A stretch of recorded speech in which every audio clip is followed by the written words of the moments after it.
Hello. I'd like to open this meeting of the Select Board of the Town of Lee.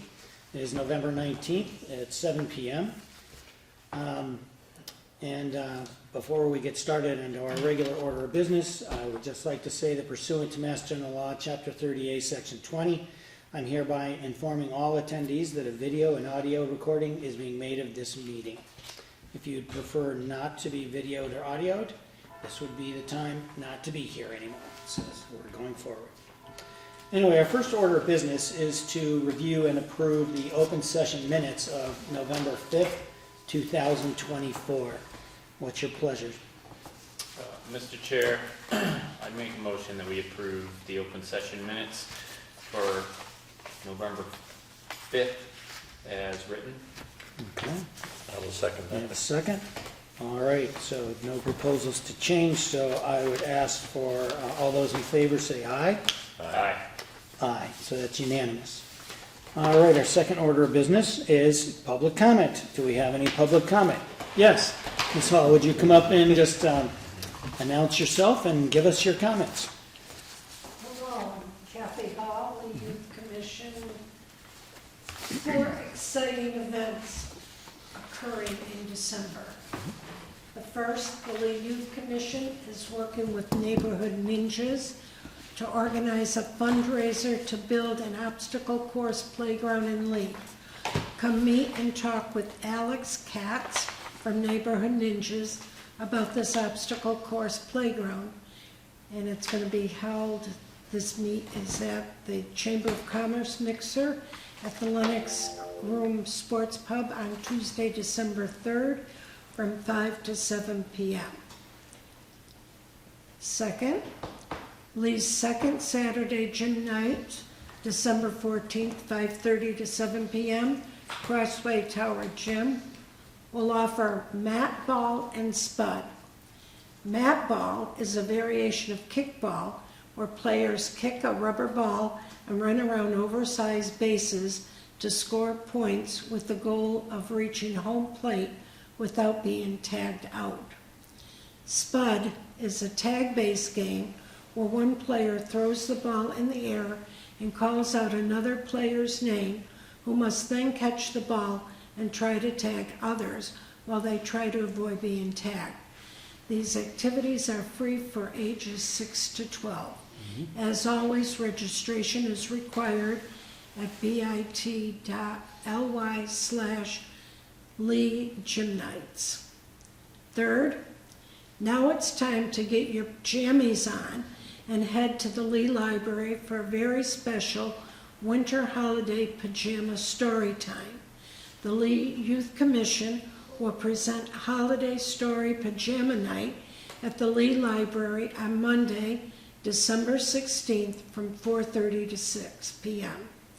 Hear stories from the Lee Police Department and other community members. This event is for all ages and for all families, and it is free. And finally, number 4, weather permitting, sometime this year, the Lee Youth Commission, with the help of volunteers, will put up the skating rink by the end of December. Thank you. Okay, thank you very much. All right, any other public comment? None? Okay, seeing none, we'll move on to our general business, and we have 2 appointments to make tonight. We'll take them separately. First, we have an application here from Timothy Seuss for being appointed to the Zoning Board of Appeals. His resume, I looked at his resume, it looks like he should be able to fit in there and catch on very quickly. Well, no specific zoning, but looks like he certainly has the ability to catch on, and with a little education and whatnot, I think he'll be a good member. So what is your pleasure for that? Mr. Chair, I concur with you completely, and I move that we appoint Timothy Seuss to the Zoning Board of Appeals. Okay. Second. All right, we have a motion and a second. Any comments or questions? All right, seeing none, I'll call for a vote. All those in favor? Aye. Aye. Aye. So that makes it unanimous. Very good. We'll send a letter out to him and advise him on what steps to take. Next, we have the obligation and the duty to review a request by Kevin Maroney, who happens to be here tonight, as a special municipal employee. And you want to explain the rules? I mean, I've got it here, and he meets the criteria of being able to be, and maybe people at home would like to know more about what is a special employee. So if we designate that as a special municipal employee, first of all, it has to either be volunteer or part-time. In Kevin's case, it's a part-time position, and has to be less than 800 hours of compensation in the previous 365 days. So Okay. he meets both of those. And the reason for doing this is he does drive the Council on Aging bus part-time for us. It is also, and Kevin is here, correct me if I'm wrong, Kevin, you're also looking to do some additional work for the school. So in order to be both positions, Yeah, right. this is a kind of a formality that we make a special municipal employee. I mean, so for people at home, generally speaking, no one can have a job where you get two different paychecks from the same town. Correct. You know, that's just a no-no, and unless you go through the proper channels. So, anybody have any other questions about this appointment? No? Then No can I get a motion? Sure. I would make a motion to appoint Kevin Maroney as a special municipal employee. I will second that. All right, we have a motion and a second. Since there's no other comments or questions, I'll call for a vote. All those in favor? Aye. Aye. Then, there you go. Thank you. Yep, no problem. And Thank you'll, I'm sure, get a confirmation letter, to make sure that you know if there's any additional issues that you need to go And it through. is up to me to follow through. Yes. Get the waiver that is required. Correct. And they told me that it's a pretty quick Yeah, process. it should be. So, all right. And so we'll be reaching out to you. Thank you. All right, thank you. Thanks for being willing. So, appreciate that. Next, we have to discuss for 170 Graylock Street, an RFP selection process. This would be for, we've already designated a piece of property as being available. And next is going about the selection process for a request for proposals. So why don't you fill us in on where we are? You're the procurement person, and that would help us out. Yeah, so just to clarify, it's a little confusing because the legal address of the entire parcel is 170 Graylock Street. Right. What we're actually talking about is a parcel that sits on Maple Street. Anybody who's watched previous meetings would know that the LYA had inquired about using that space. It's 4.97 acres in total. It's been separated out by their surveyor, so we put out, according to procurement rules, we put out a request for proposals to use that surplus property. So the board designated it surplus, I think, 2 weeks ago. I think so. We put that out, it's been posted in all the legal required places, and we are accepting proposals that meet the criteria of being serving the use of Lee in a daycare capacity, nonprofit, et cetera. So With experience. Right. With a background, yeah. exactly, yep. So all the proper licensing, et cetera. So those are due on December 2nd. Okay. The RFP process, essentially they're going to send in a proposal. We have a rubric that the proposal will be rated on, certain criteria. We may only get one application, we may get more. So it may be very easy, it may just be one. But the board, whoever is part of the selection process, obviously if there's multiple proposals, they're going to score them. The group will come together and ultimately see who the highest scorer is, and they win the proposal. If there's only one, that kind of makes it very easy. We do have the right to reject it. Right. If there's parts of the proposal we don't like, or that we don't like, or it gets accepted. So part of that process is we need to have a group for the selection process, since it is town land. My recommendation is this board be the selection group, and that you do it on your meeting at the 3rd, if that works for you guys. So, but wanted to make sure you were good with that, to continue in that capacity and make the final selection. And So, discuss. just to be clear, so people realize this is not a sale. of Right. any town land. The town keeps ownership of the land. It would be a negotiated lease agreement for X amount of years, whatever that gets settled on. So I just want to make sure people realize that while we are buying some property for some things, we're not selling any property. We're keeping ultimate control over the property. The proposal listed as a 99-year lease for $1. Right. Right. Okay, thank you. Any other questions No. about the process? All right, are you guys okay with being the selection group and reviewing those at a public meeting? Yes, yep. All right, you're good with that, John? Yeah, how big is so we're gonna select a group to vet the. No, we I'm are the suggesting group. that you- He's we suggesting- are the he's group. suggesting- I got you. Yeah, Yeah. No, Are you okay with that? Yeah, Since it no, is no. town property, I mean, the other option would be to have a group go and make a No. recommendation Yeah, to yeah. you.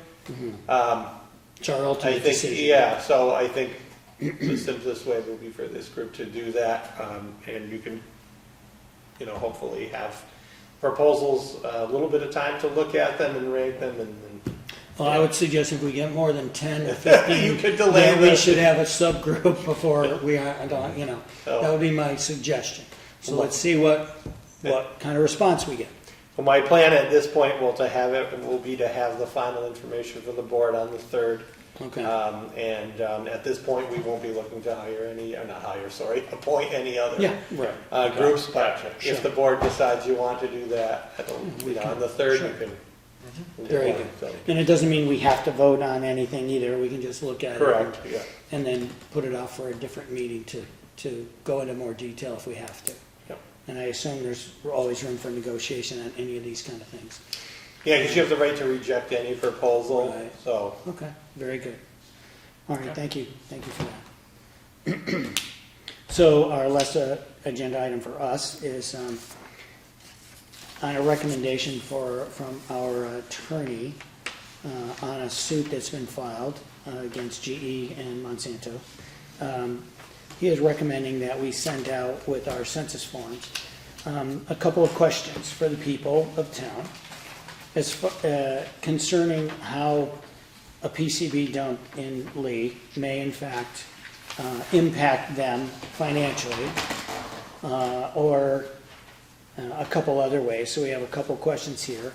I don't know if you want me to read these out now or just be ready to, do you see any harm in reading the questions the way that we have so far, or no problem with it? So what we're considering is, the first question might be, currently the Housatonic River is not swimmable or fishable, except for catch and release, due to the pollution by General Electric. In terms of additional tax assessment, how much would you be willing to pay per year for a clean river? And then there's some options, or you can add your own amount. And maybe what we say is a totally clean river or something, just be a little more finite on, other than just, because EPA's definition of a clean river is not our definition of a clean river, so maybe we could be a little more specific. And question 2 was, GE and EPA propose a landfill in the northeast corner of Lee, next to the entrance of October Mountain State Forest, that will contain an estimated 1 million cubic yards of PCB-laden sediment from the Housatonic River. The landfill will cover an area of up to 20 acres with a height of up to 11 stories. Based on these facts, what impact do you feel this will have on your property values? Check 1. And then we have some just want to get a feel for people of what they feel.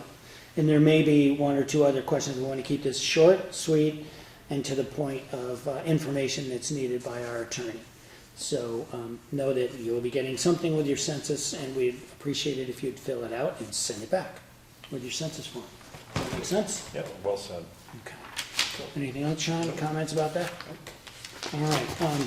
So any topic the chairman could not reasonably anticipate, and I don't have anything to bring forward. You gentlemen have anything that we haven't anticipated? I was just going to mention, we should commend Chief Brown and his team for the work they're doing down in Great Barrington with Excellent. the fire. Right.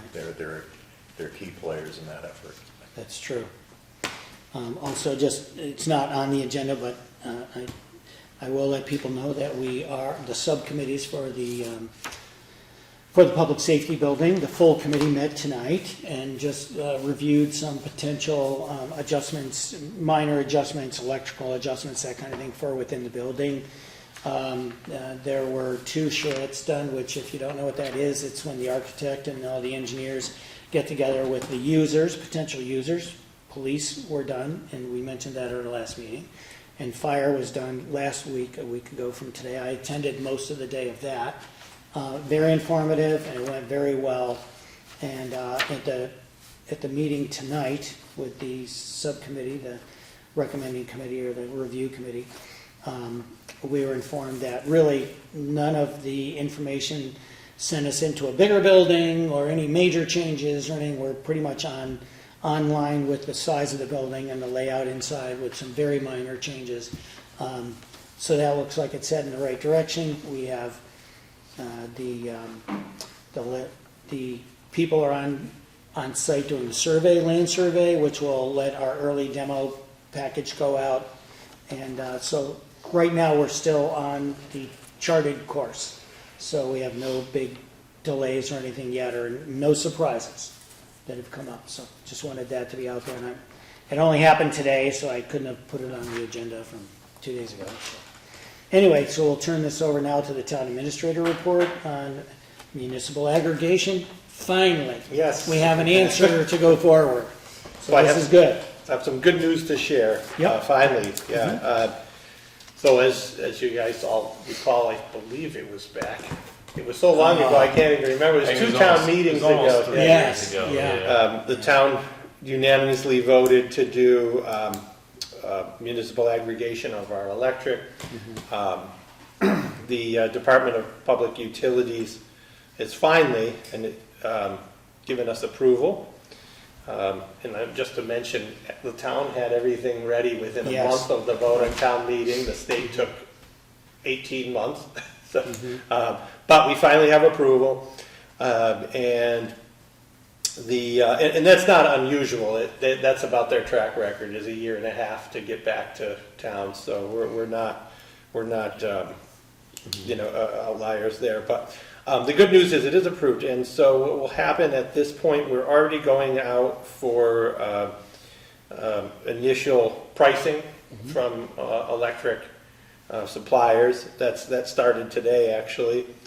On December 17th, Colonial Power will be attending this meeting, the Selectboard meeting on December 17th, to give you some pricing options. So ultimately, the way it will work is those are going to be sort of pricing estimates. When the actual bid happens, it will go out at, like, I'm kind of making this up, but it goes something like, it'll go out at about 10 o'clock in the morning, prices come by 11, we have to sign on by noon. So their recommendation is, after their presentation, if you like the rates, that you authorize me to the town administrator to enter the contract if they do not exceed a certain price. Obviously, Based on the short window. Right, Yeah. right, based on the short window. So they're gonna tell you it's gonna be like, for example, don't quote me on this, Yeah. but, right now I believe we're paying 11 cents a kilowatt hour. They may come back and say, we think we can, it's looking like it might be 8 cents a kilowatt hour. Sure. And the board could then say, yeah, if they come in on, 9 or less, authorize me to sign it, and then we'll be all set for that. And what time duration, like for a 2-year contract, 3-year, what's the contract terms? So the contract terms could be as little as 6 months or as much as 3 years. The recommendation is that so there is an option to join a Berkshire County group of about 15 towns, and that has 7 or 8 months left on that 3-year contract that they have. So they recommended at this point, likely want to just do a 7-month, get us to that point where the group goes, and then we can decide, hey, these are really good group pricing, let's jump on with that, or we don't have to, we could negotiate our own. That makes sense. So that's kind of what we're looking at right now. But the timeline provided, everything works out on the 17th, everything sounds good. Letters would go out about a month later, so mid-January. Letters would be produced and sent to everyone on Eversource right now. Sure. There's a 30-day opt-out period that we have by law. So that brings us to mid-February, and so they recommend, if we can stay on that schedule, that our new electric rates could take effect in March. Okay, excellent, thank Now, you. there's gonna be 3 different options that someone will get, and Colonial will give you more details on the 17th, but first option is do nothing, and you're gonna go to the default aggregation rate. Second option is to opt out, and then you stay with Eversource rates. And the third will be, and this is where you guys will need to make a decision on the 17th, but the third is going to be to go with, well, basically to decide what our default rate is going to be. There's going to be 2 options for people. One is kind of the regular electricity like you're getting from Eversource now, which is, I believe, 63% renewable. The other will be at a higher percentage of renewable energy, but it will cost more.